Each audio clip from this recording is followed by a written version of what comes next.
Welcome to Moms Don't Have Time to Read Books, hosted by me, Zibby Owens. It's an award-winning podcast with over 1,900 episodes, all featuring authors of books you love and those you have yet to discover. Listen daily 5 times a week. Then go to zibbymedia.com and learn more about what the LA Times called the Zibbyverse. Zibby Media includes Zibby's Bookshop, an independent bookstore in Santa Monica, Zibby Books Publishing, Zibby Retreats, Zibby's Book Club, and more. Go check it out at zibbymedia.com and follow me on Instagram at Zibby Owens. It'll take you where you need to go. Thanks for listening. Taylor Hahn is the author of A Home for the Holidays, a novel. Taylor is also the author of The Lifestyle and the novella The Wedding, The Winery, and Will. She is a graduate of Loyola Marymount University and Fordham University School of Law and lives in Los Angeles with her husband and daughter. Welcome, Taylor. Thank you so much for coming on Moms Don't Have Time to Read Books to discuss A Home for the Holidays. Congratulations. Thank you. I'm so happy to be here. Thanks for having me. I mean, I know we're both so cheery today, but there are some sad themes to the book and loss, and I am so sorry that you lost your mom. I saw on February 2nd, 2022. That's a lot of twos. Anyway, I'm sorry for your loss, but I feel the way you infused the narrative with your own feelings, I'm guessing, is what made it so powerful and so real and raw. And I felt like that all came out. So anyway. Thank you. Well, I'm glad that it resonated with you in that way. It certainly was part of my grief journey. I remember after my mom died saying to my husband, I felt like I wanted to write about this, but I really didn't know if I was capable because it is just so hard to be honest about the hardest feelings that you've ever had in your life and really drill down on, deeply how it's affecting you and then put it on the page. But I honestly feel like it helped me heal. I do. Like, I feel like Barb and Henry and Mel helped me. And I think of them as like real people that helped me grieve and heal. And I'm like thankful to them for that. Oh, that's really nice. I like that. Can I ask how your mom died? Is that okay to ask? She died. I mean, she died suddenly. She had a stroke and passed away, and it was very unexpected. So it was horrendous. I mean, it was the worst day of my life. So I feel like it's been 2 years now, and it, in a lot of ways, still just feels like yesterday. It's just stunning. So I am thankful that I have had an opportunity to really write about it and do a lot of processing. And I'm very thankful to my therapist, who I also thanked in the acknowledgments. And I'm going to send her a copy. Oh. My husband's mom died 4 years ago, and it still feels like it just happened. Like, so 2 years ago, it was like literally yesterday. So I don't know. That's very, it's just amazing to write a whole novel through the grief and everything is, bonus points for whatever that's worth. I'm just so sorry. Thank you. Back to the book. Okay. So tell listeners what the book is about. Sure. So it's about a wedding singer named Mel, and she has a complicated relationship with her mom. And 2 weeks before Christmas, she learns that her mom has died, and it is unexpected for her as well. And she then really has nowhere to go over Christmas because she's broken up with her boyfriend, and she really doesn't want to move back into her mom's house and face that grief. And so she is contacted by this woman who's claiming to be her mom's estranged best friend named Barb. And she ultimately ends up moving in with Barb, somewhat reluctantly, kind of feeling like she has nowhere else to go. But then when she does move into Barb's house, she starts learning about her mom's life and in ways that she never really thought possible, and learned that her mom was trying to be a country music star, but had been wronged by this man. And she feels like she's confronted with the ways that she never knew her mom. I mean, I think that's kind of one of the themes I was trying to get at, is that we never really know our mothers truly, and how devastating that is, but also kind of how beautiful it is that our moms have had this whole life before we even existed. And then, it ends up being a really transformative experience for her, living with Barb and meeting her family and kind of confronting what she wants for herself in the process of looking back at her mom's life. Uh-oh. I found it interesting when she's first getting to know Barb and she's showing her all the pictures that Barb tells the story of how hard it was to be Jewish on Broadway when she was starting out and how she changed her name and she was too Jewish for this thing, but not Jewish enough for that. Like, where did that piece of it come from? Yeah, I really wanted, it's a holiday book, obviously, but I really didn't want it to be about Christmas only. I wanted it to be inclusive of all the holidays. That's the way that I grew up too, celebrating both Christmas and Hanukkah. And I just think there's something so beautiful about that. So I really wanted the character of Barb to be Jewish. And thinking through her life of trying to be on Broadway in that era in the late 70s and early 80s, that's how it would have been. That's probably how it still is. So I unfortunately don't think that much has changed in that regard. And so that just felt very authentic for her. And the character of Barb for me was very much inspired by Barbra Streisand. I always wonder if people are going to pick up on that. Well, you mentioned Barbra Streisand in the book, sort of a giveaway, your little tell, Yeah. And then Barb's son, Henry, who she meets not even knowing who he was. Talk about him as another character and how you saw that whole relationship developing. Yeah. So I really love their journey because they're both coming together at a really difficult time in their lives. And have you read the book, Evie Drake Starts Over? No. It's a great book. I'd highly recommend it. It's by Linda Holmes. And it is also similarly about these two people that are living in a house together and they're both at a really hard time in their lives. And I just think that's a really fun dynamic, kind of being stuck proximity wise and spending a lot of time together and really getting to know the truth of someone early on. If you're living together, there are no secrets. So I loved that about the two of them. And I think that they have a really authentic relationship in that they're just so honest with each other. And I think that's so romantic and beautiful and so true to falling in love quickly. Well, you also do a really nice job of writing about bad boyfriends, which is also hilarious. From Camille, who I don't know, maybe it wasn't his fault that they went away over Christmas, but anyway, to Dan, who prioritizes sort of band travel and just has the worst timing ever. Yeah. What are we to learn about dating and love and finding yourself and feeling alone in the wrong relationship and all of that? What should we take away? I think that a big takeaway came from, so the character of Dan is very unsupportive when her mother dies. Yes. He's very much like, okay, you were sad for a few days and now it's time for you to not be sad anymore because it's affecting me personally. And I just want to move on from this. He's like, let's get to our dinner reservation on time. And she's like, what? Yeah, exactly. That was literally the complete opposite of my husband when my mom passed away, who was just willing to just hold me in bed while I cried. Just like everything. I know now I'm going to cry. But the ways that he was there for me during that time really inspired the opposite in Dan, because I was just thinking, like, what would it really be like if you're with somebody who's just unwilling to tolerate your grief? Mm-hmm. And so I think the takeaway is that you have to be with someone who is just willing to let you be sad, even if it affects their life, Yeah. Yeah.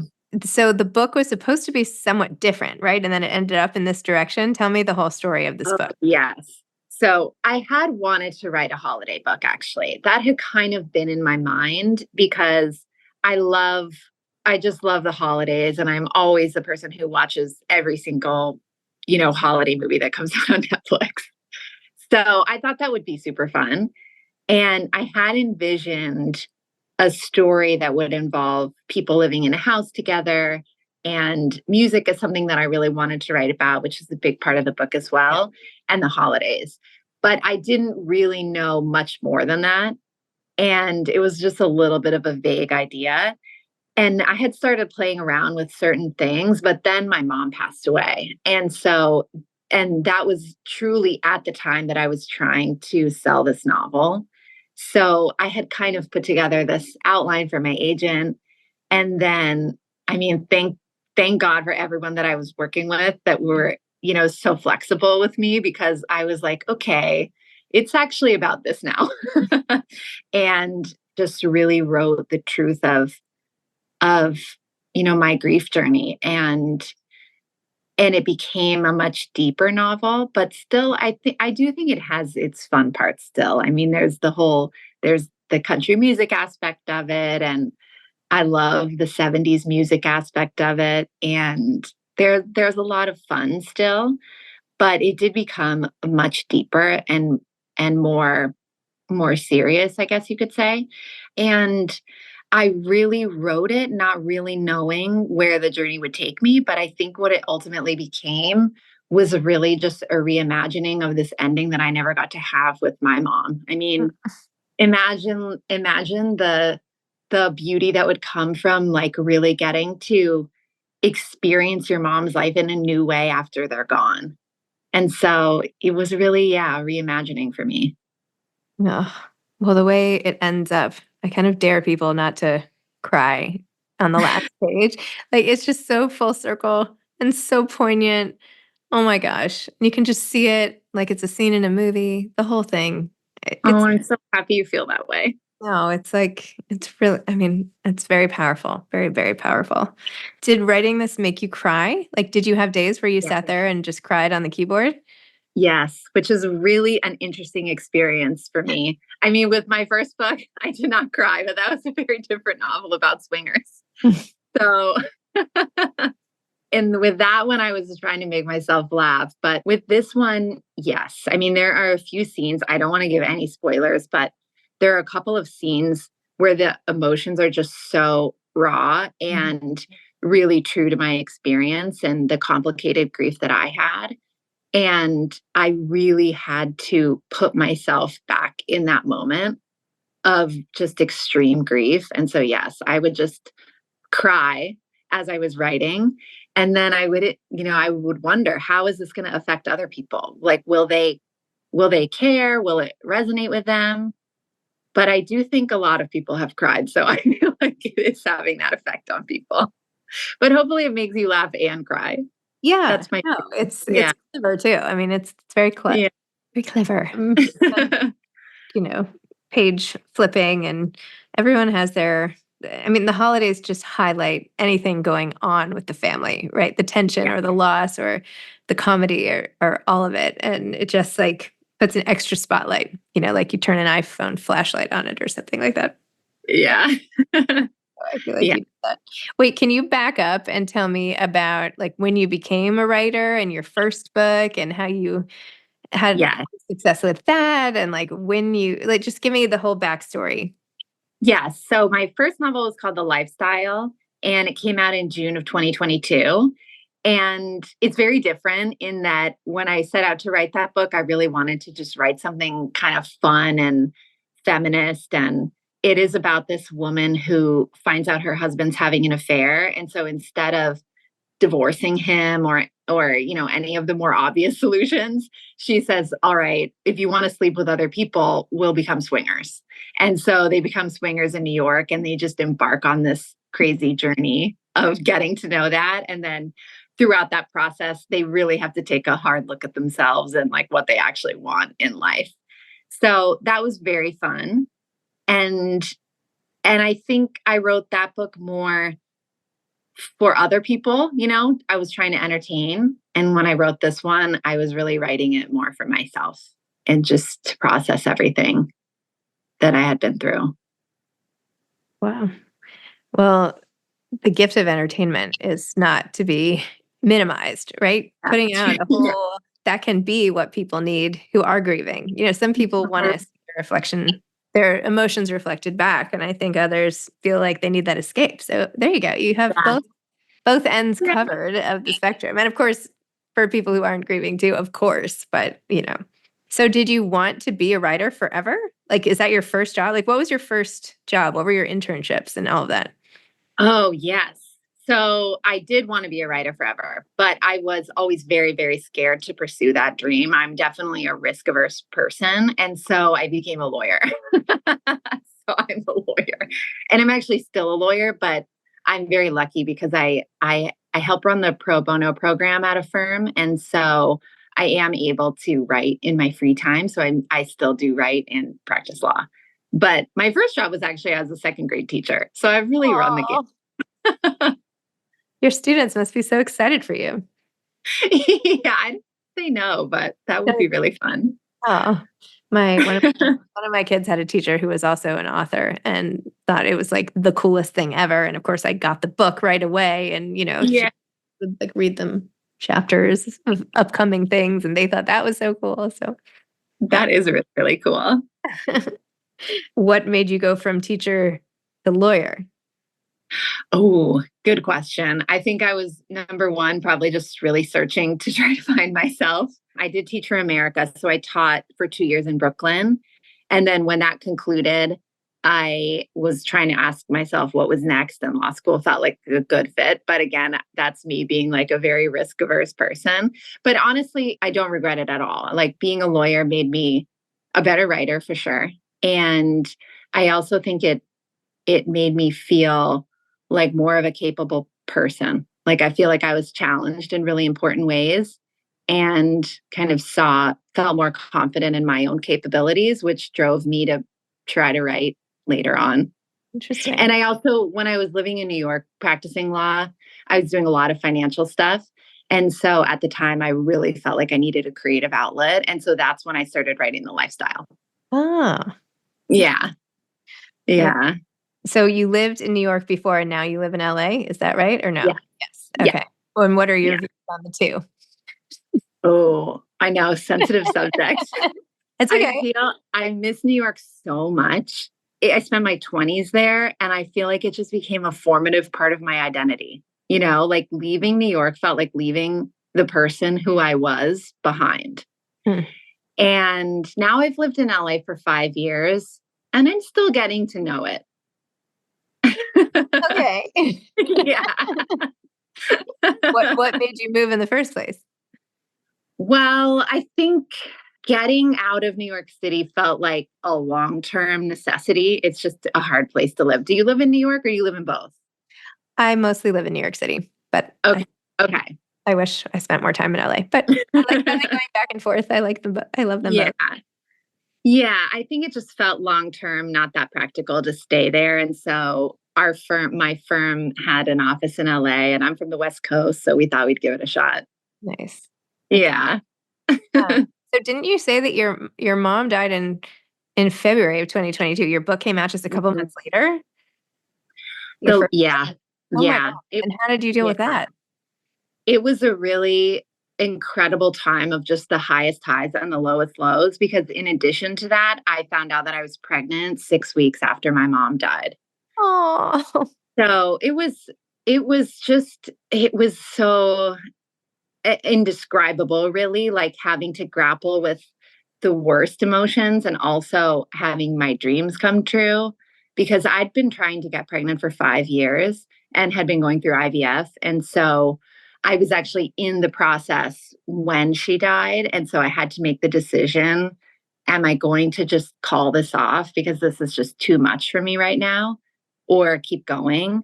And I kept going. And it was the first time that I'd ever gotten pregnant before. And so it was like, part of me felt like my mom was kind of shining down on me in that way. And it was devastating, though, to then have that news and just not be able to call her.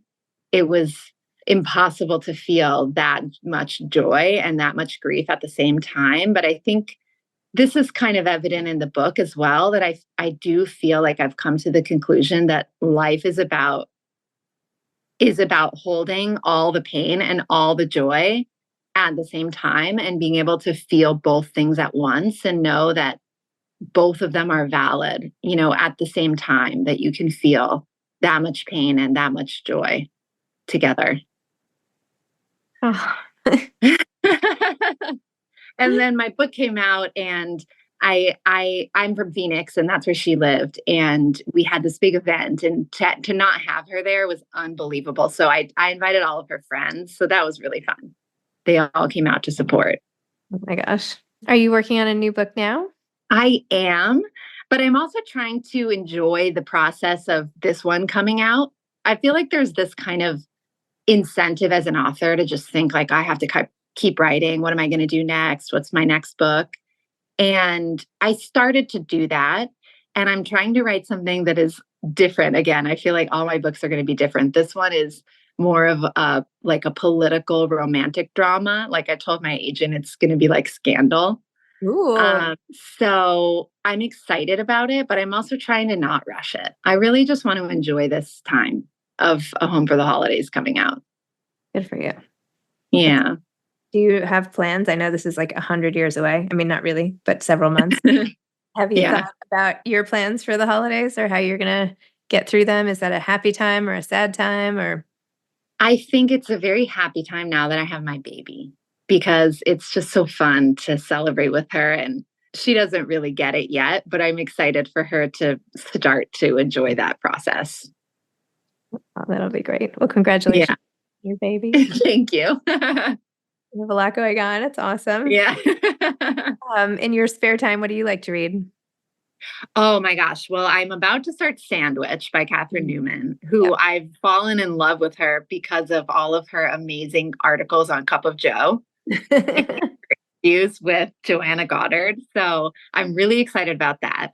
The last book I read was One Star Romance by Laura Hankin. Yep. So you mentioned earlier, like escapism. I do love that. I love a thoughtful escape. I would say that's probably my jam.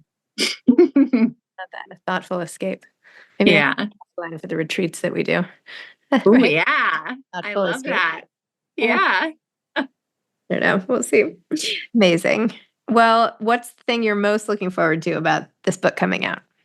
I think having it resonate with other people is amazing, because as I was writing it, if I'm pouring my heart onto the page, the whole time I'm thinking, does anybody care about this? Or is this just what I went through personally? Mm-hmm. But hearing you say that it affected you, and hearing anyone say that it resonated with them in any way or it inspired some kind of emotions, that just makes me feel like so much less alone, So I'm really happy about that.